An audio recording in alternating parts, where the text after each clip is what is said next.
I've been getting so many questions lately about visualization, so we're going to talk all about it in this video. Most people imagine their desires, but they never actually get to the point where their visualization becomes a memory. Visualization, the way Neville taught it, isn't about just seeing your end in your mind and hoping that something will magically happen out there. It's about being there in your imagination so vividly that your subconscious can no longer tell the difference between imagination and an actual lived experience. In this video, I'll teach you how to visualize so powerfully that you can get up from your visualizations with a memory, as if it already happened. And the powerful shift that happens with this type of visualization actually creates your reality. If you're new here, hello, I am your Muse Traci.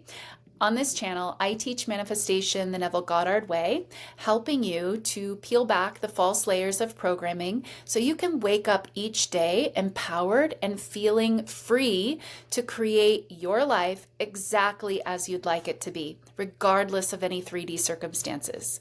So let's get right into it. Here's the truth about how most people visualize.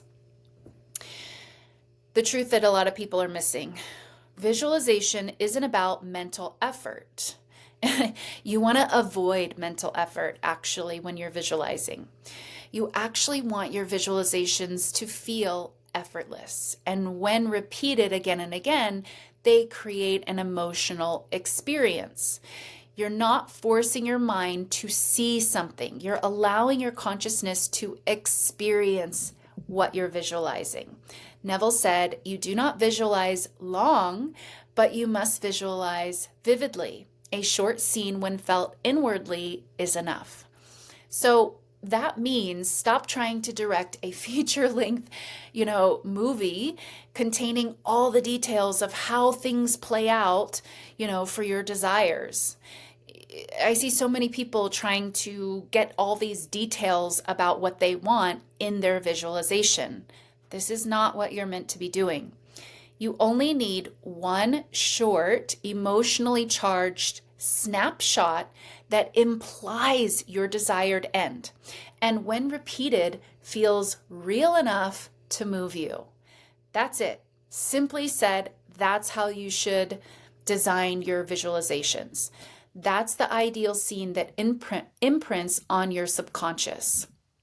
So pick an imaginal act that is first and foremost effortless. It's so easy for you to picture this.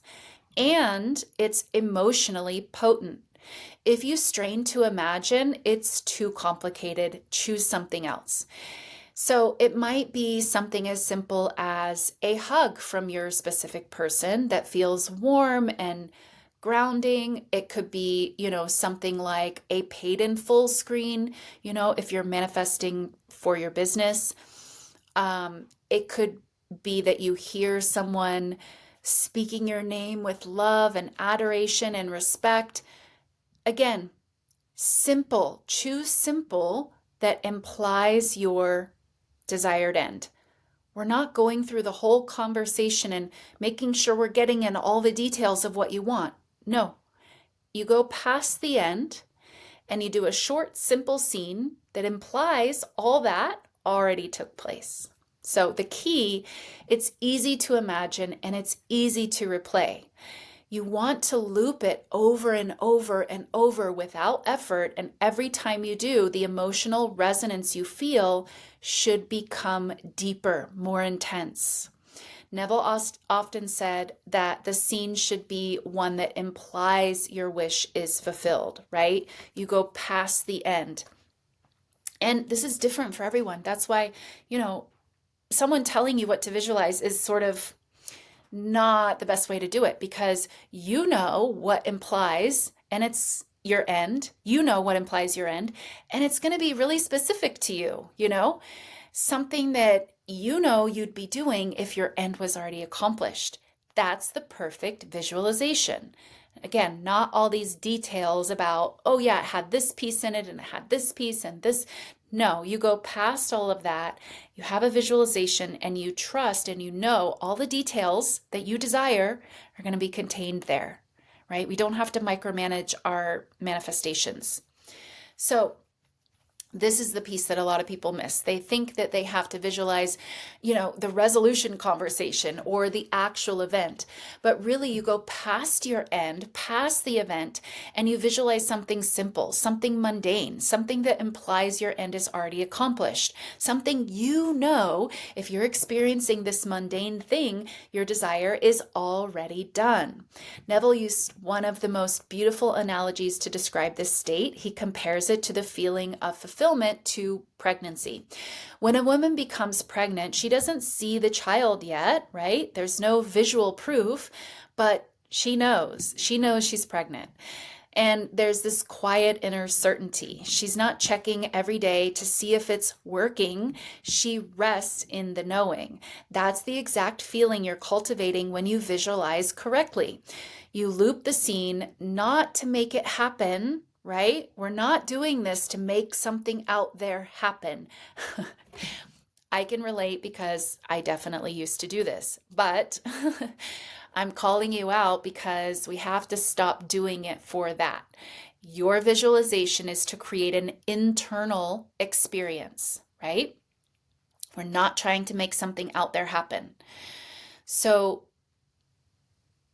not to make something happen, it's to help you reach that moment where something inside you feels complete. You feel it as done. That's why you're doing your visualization. It's about creating a real lived internal experience. That's the pregnancy feeling that Neville was referring to. That deep satisfaction that creation has already happened. It's already taken place. You can stop wondering if and when because your inner world has already experienced it vividly. Once you reach that point, you've had the real internal experience. You're no longer imagining. You can now start remembering. This is like a real memory in your imagination. And I think it's Joe Dispenza calls this remembering your future, right? I love that because you are remembering. It's like, oh yeah, I had that experience and that's what's coming for me in my physical reality. Because the body and the mind literally can't tell the difference between a vividly imagined event and one that has happened in your 3D reality. Your brain starts firing new neural pathways. Your body releases the same chemistry as if it's already experienced this. It's already occurred. You no longer try to make something happen. You've already lived it.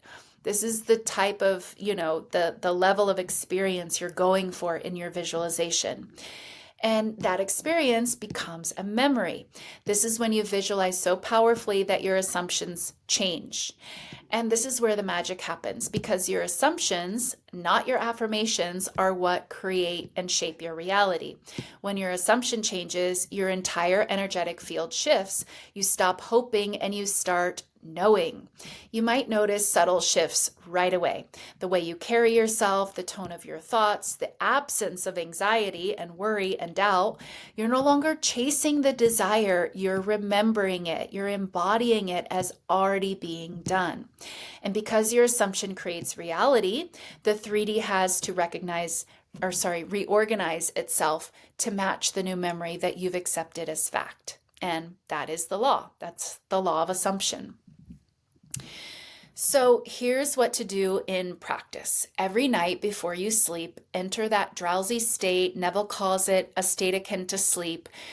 Replay your short scene, the easy, natural scene that implies your end. Remember, these are the key important aspects to a good visualization. Loop it until you have that real internal experience, until you feel it. That's how you know the subconscious has been imprinted. And once you reach that point, you can stop looping. It'll probably happen naturally. Once you reach the pinnacle of feeling it real, you'll naturally sort of want to stop. You'll sort of feel like you reached that pinnacle. And then you just let it go because your work is done. You've planted the seed, and now you simply allow. And if days go by and nothing appears to, change in your 3D, don't panic. You don't want to go and dig up the seed that you just so brilliantly planted, if it's growing, because digging it up ruins the full sprouting of that seed. It ruins the magic that is contained within that seed. So don't do that. You keep watering it with faith, with gratitude, and with calm awareness, that calm knowing of it's already done. You simply hold the memory and release any resistance or doubt. So to summarize, you first, step 1, choose the scene that is easy. Step 2, loop it until you feel that inner experience. And then step 3, you just rest in that knowing. And if any doubt comes up, you just bring yourself back to the knowing that it's done. And when you do this consistently, you've shifted your identity, and therefore your reality is going to shift. You're no longer visualizing your dream, you're remembering your future at this point. So this is how you master visualizing your desires. I hope that was helpful. If this resonated with you, this is exactly the kind of transformation that I teach in my one-on-one transformative coaching program. This is where I help you dissolve the subconscious resistance that keeps you in trying mode. And I'll guide you back into being the version of you who effortlessly manifests from the knowing of who you are. Everything you need is down in the description below, also the pinned comment. I'm offering a free consultation with me for those of you that feel ready and you're excited to do this work, but maybe you have some questions about the program and maybe about scheduling, whatever it is. You can book that free call for a limited time, so don't miss out on that. And thank you so much for being here with me today, watching the video. I'll see you in the next one.